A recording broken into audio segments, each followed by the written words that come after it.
Dövri sistemində 30-cu xanada yerləşən arsen elementi ilk dəfə 1250-ci ildə Alman Albert Magnus tərəfindən kəşf olunmuşdur.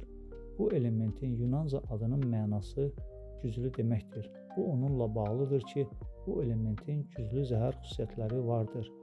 Məhz elementin rusca mışyak adı da siçan zəhəri mənasındadır. Bu element özü gümüşü boz rəngdədir, lakin zəhər kimi istifadə olunan arsen tiroksid isə ağ rəngdədir. Sonuncu maddənin heç bir xüsusi dadının olmaması onun zəhər kimi istifadəsini asanlaşdırırdı. Həmçinin zəhərlənmənin xüsusi spesifik əlamətlərinin olmaması da insanlarda heç bir şübhə oyatmırdı.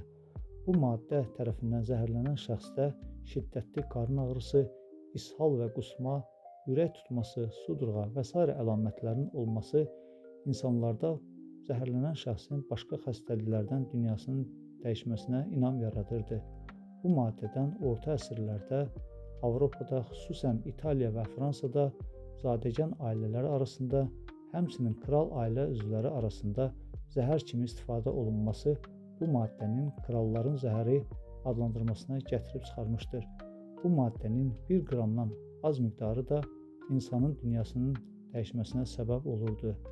Maddənin aşkarlanmaması onun uzun müddət bu məqsədlər üçün istifadə olunmasına gətirib çıxardı.